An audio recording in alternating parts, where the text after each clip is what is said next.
Hello, I'm Emma Green. I'm the tennis elbow queen and host of the Your Healing Team podcast. In this episode, we are going to talk all about sleep. So without further ado, let's get into it. Sleep is one of the topics that I cover with my patients and my clients. And often people will say, okay, when do we start the exercises? When do we get to doing the things that I actually need to do to heal my elbow? Well, what I've found over the years is that it is super important to optimize the body to allow those exercises to actually work. You may be one of the many, many people who have found some exercises on YouTube or they found some exercises online, they start doing them and they don't work. And they say, okay, well, I tried that. They don't work for me. What's next? Do I need the injection? Do I need the surgery? Well, slow down, because it might just be that maybe you did find the right exercises, but your body was not in the right state to be able to benefit from those exercises. This happens more often than you realize. People find exercises, maybe the wrong ones, but maybe they're the right ones, but their body is not optimized. And so they don't benefit from the exercises like they should. So I spend a lot of time with my clients working on optimizing their bodies so that the exercises that they need to do, the specific exercises that they need to do, are incredibly effective.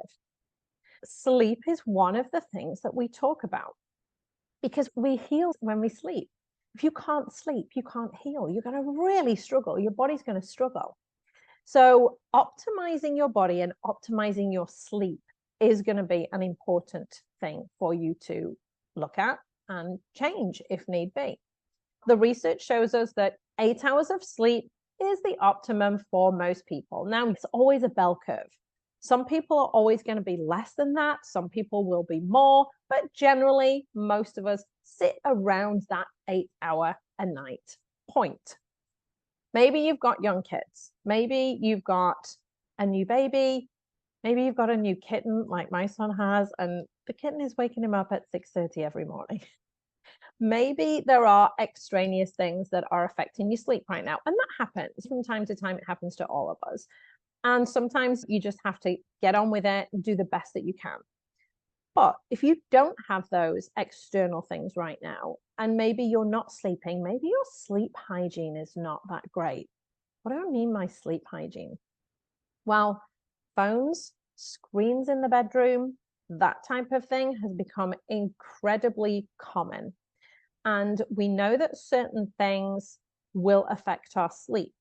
Screens are one of them. Screens emit blue light that basically wakes our brain up. We are very primitive beings and we have a circadian rhythm. That means our bodies like to be awake when it's light in the daytime, and then they sleep when it's dark in the nighttime. What we're doing in this modern world is we're bombarding our brains with light at nighttime. And that is messing with our circadian rhythms. It is messing with us being able to get really good quality deep sleep, the healing type of sleep that optimizes our bodies for healing. So I know it's really hard, but limiting screen time once the sun has gone down, because the sun has gone down, our bodies need to experience that dark so that they can produce the hormones that will allow us to sleep deeply. Where we know the brain will produce melatonin to allow us to sleep deeply. But if we're constantly exposing our bodies to light, to bright light, our brain is thinking, well, I need to stay awake. It's daytime. I need to stay awake. And we're disrupting the way that our bodies have worked for thousands and thousands of years, just with the small device that we all carry around every single day. So that is something that I would like you to be aware of. And yes, you can get blue light blocking glasses. That absolutely helps. That is something that can be a tool to use, a strategy to use. But really, ideally, we want to keep screens out of the bedroom as much as possible. The other thing that our bodies like is routine and a very consistent bedtime, a very consistent waking up time. And what can sometimes throw that out is it's the weekend, I'm going to lie in, or it's a holiday, so I'm going to sleep in, or it's the holidays, I'm going to stay out late. And what that does, it again disrupts the circadian rhythm. And so the body's going to struggle to get that good quality deep sleep. Now, I'm not saying never go on a night out. Obviously, that's important. Social connection is, also one of the pillars that's super important for optimizing our bodies and wellness. But when you're thinking of your sleep, try and stick to the same bedtime every night. Try and stick to the same getting up time every morning. And that's going to help with your circadian rhythm. That is going to help put your body in that optimum state for healing. Now, the other things that can affect sleep are going to be the temperature of the room. There's been a lot of research done on this, and we know that our bodies sleep better. We hit deeper levels of sleep when we are in a cooler room. So 68 degrees Fahrenheit was the temperature that it was suggested to be sleeping at. So actually, now even some studies will say 66 degrees. Really, to optimize our bodies, we want to be at those lower temperatures. That can be easy during the winter months in most places, maybe not so easy in the summer months, but recognize that sleeping in a cooler room is going to be more beneficial for your body, for your wellness, for your healing. So aiming for 66 to 68 degrees Fahrenheit is going to be most helpful. The other thing is making sure you're comfortable in bed. If you have a mattress that maybe is a little old, maybe it needs a refresh. If you are going mattress shopping, and this also applies to pillows as well, you want to make sure that it is right for you. There is no gold standard for mattresses or pillows. It is a very individual thing. I love a memory foam mattress. Many people don't. So if you are in the market for a mattress, grab a book, head off to the mattress store, try a few out. If you think you found one that you like, and again, as I say, this includes pillows too, get yourself lying down on there, read your book for 20 minutes, see how you feel after that. You'll know. If you're not comfortable and you're shifting around, maybe you've not found the right one yet. But if you are comfortable, then maybe that's the one. Just ignore the salesperson standing there next to you and just read your book for 20 minutes and see how it feels. Often people do ask about pillows. There is a high correlation between people who have tennis elbow problems and neck issues as well. I find this in all of the patients that I work with who've had pain for longer than 3 months. There's some kind of neck component going on, some kind of neck issue. So making sure that you are sleeping with a pillow that is comfortable for you is important. Shaped pillows, some people like that. Just flat pillows, that works better for other people. Again, there is no gold standard for pillows. We all sleep differently. Some people sleep on their back, side, their front. Everybody's different. So look for something that is helpful for you, but know that you do need to have your neck supported. You do need to have your head supported.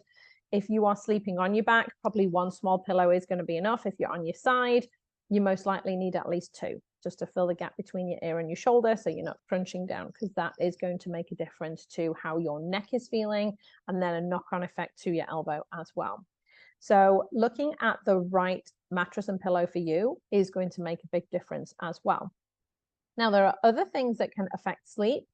If you have caffeine too close to bedtime, I know for me, I certainly cannot have any kind of caffeine after 5 p.m. And I have weak caffeine pretty much from 12 p.m. Anything beyond that, and I know it keeps me awake, and I don't like that feeling at all. I love my sleep, and I like being able to get to sleep. So looking at caffeine intake, when you're taking that, how that affects you individually, that's going to make a big difference. And also alcohol. Alcohol, we used to think, one a day keeps the doctor away. And no, alcohol is a poison. It makes your body work harder to try and get rid of the toxins out of your body. So again, we're not optimizing for healing. Ideally, it's no alcohol. If you need to wean yourself down, or if you need any kind of help doing that. Obviously, there are a lot of different organizations that you can tap into with regards to that too. Looking at the things that can affect our sleep. Now, conversely, there are things that maybe can help promote sleep. Maybe it's taking a lavender scented bath just before you go to bed. Maybe it's doing some gentle stretching or some gentle yoga. My husband does that. That doesn't work for me because doing that type of thing actually wakes me up. So doing yoga or stretching just before bed is not the greatest for me, but it works for him. So again, find your individual routine and stick with it. Sometimes people will say hot milk before you go to bed. We want to try and shift away from dairy. So maybe it's a chamomile tea, something along those lines. Nice caffeine-free herbal tea. That can be something that can, again, just settle things down. But you've got to find your own routine. Our bodies love routines. And I think back to when my kids were small and we had a very set routine. It was dinner, bath, PJ, story bed, and that every single night from 6:30, like up we go. We go and do that bedtime routine. And it worked really well. And their little bodies love routine. Well, our bigger bodies love routine as well. So think about what your routine is. And maybe it is a little bit of light stretching or yoga before you get into bed. Maybe it is chillaxing with a nice cup of herbal tea. And then I read when I get into bed. I love reading, and that then sends me off. I don't have to get through many pages. But just figure out what is right for you, because if you can optimize your sleep, you are optimizing your healing, you're improving your wellness. You get all of these benefits from a good night's sleep. Now, specifically with tennis elbow, sometimes people struggle with sleep. Maybe that's when it hurts. That's when they find maybe they're sleeping curled up in a fetal position, the elbow's very bent. Sometimes the elbow doesn't like being in that bent position overnight. So trying to sleep with the arm straighter can be more helpful. Sometimes an extension splint that helps to keep the arm straight can be helpful. Doesn't work for everybody, but I will put a link to some examples in the show notes so you can see that. The other thing that can happen is when we're in that fetal position, the wrist tends to come down and be pulled down. That's putting the muscles on stretch that can then pull on the tendon. So sometimes a carpal tunnel splint, and we talked about these braces in the episode all about braces. So you can check back on that one as well if you think this is going to be helpful for you. But a carpal tunnel night splint holds the wrist up in extension, and that keeps the tension off the forearm muscles, which keeps the tension off the tendon, which makes it feel better. So there are certain things that have been shown to be helpful, particularly in the early stages, generally within the first 3 months of discomfort. But if it's something that works for you, that's great.